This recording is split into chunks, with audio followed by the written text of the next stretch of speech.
প্রিয় বন্ধুরা, আমি একটি নৌকার উপরে বসে আছি।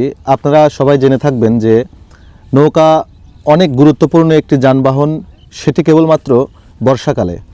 এই যে দুইটি পরিত্যক্ত নৌকা দেখতে পাচ্ছেন, বর্ষার মৌসুমে এই নৌকায় কিন্তু অনেক কাজ সম্পাদন করা হয়। যেমন নৌকায় করে ধান পরিবহন করা, নৌকায় যাত্রী পারাপার করা, এই জনপদ থেকে ওই জনপদে যাত্রীদেরকে পৌঁছে দেওয়া সহ জীবনের আনুষঙ্গিক অনেক কাজে কিন্তু এই নৌকার ব্যবহার আমরা দেখে এসেছি।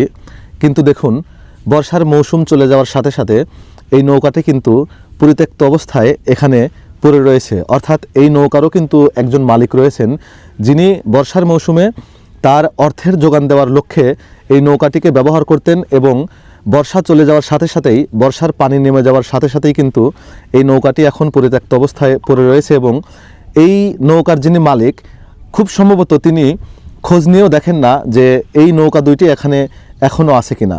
তো এই বিষয়ের সাথে মানব জীবনের কিন্তু অনেক মিল রয়েছে।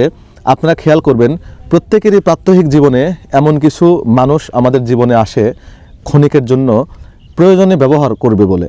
আমরা যখন তার ব্যবহৃত কোনো বস্তু অথবা ব্যক্তিতে পরিণত হই, তখন দেখা যায় তাদের প্রয়োজন শেষে তারাও কিন্তু ঠিক এভাবেই নৌকাটিকে যেভাবে ফেলে রেখেছে এখানে অবহেলায়, অযত্নে, ঠিক তেমনই কিছু মানুষ আমাদের জীবনে কেবলমাত্র প্রয়োজনের খাতিরেই আসে, কিন্তু যখন তার প্রয়োজন মিটে যায় তখন তারা কিন্তু আমাদেরকে এভাবে পরিত্যক্ত অবস্থায় ফেলে রেখে চলে যায়। এখানে কিন্তু জীবনের অনেক বড় একটি শিক্ষা রয়েছে।